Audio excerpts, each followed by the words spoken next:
আসলে বাংলাদেশে একটা ট্রেন একটা জাতীয় যেহেতু একটা বিষয়, তো ট্রেন জার্নি একটা অন্যরকম একটা বিষয়, শান্তিপ্রিয় জার্নি। আর দেখা যায় অনেকেই বাসে যেতে আসতে পারে না, তো কালকে ট্রেন বন্ধ ছিল, অনেকটাই ভোগান্তিতে পড়েছে সাধারণ জনগণ। তো ট্রেন জার্নি আজ থেকে আবার চালু হয়েছে, তো অনেক কি আনন্দদায়ক একটা বিষয়, যে ভালো লাগতেছে যে ট্রেন, আশা করি যে এরকম পরবর্তী যেন না হয়, কারণ এটা একটা ভোগান্তির একটা বিষয়। গতকালকে আমার আসার কথা ছিল রাজশাহী, এই ট্রেন না চালার কারণে আসতে পারিনি।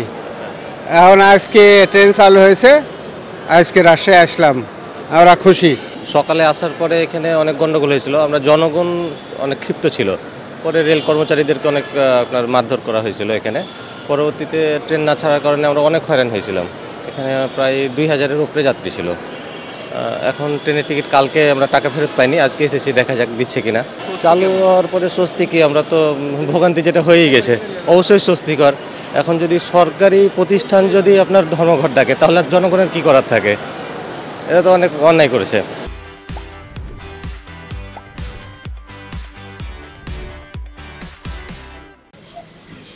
আপনারা জানেন গতকাল থেকে বাংলাদেশ রেলওয়ের রানিং স্টাফরা কর্মবিরতিতে ডাক দিয়েছিল। সেই ক্ষেত্রে গতকাল আমাদের দূরপাল্লা স্বল্পপাল্লার ট্রেনগুলো ছাড়তে পারি নাই। আজ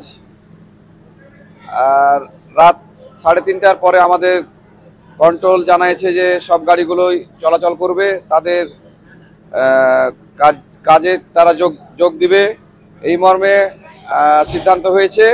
সেক্ষেত্রে আমাদের রাজশাহী থেকে দূরপাল্লা এবং স্বল্প পাল্লার যে ট্রেনগুলো, সেগুলো যথারীতি ছেড়ে যাচ্ছে।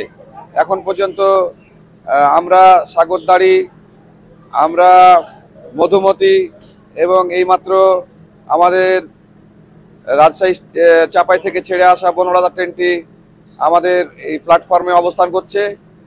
আমরা আশা করছি সব ট্রেনগুলোই আমরা নির্ধারিত সময়ে ছাড়তে পারবো, এ বলে আশা করছি আমরা।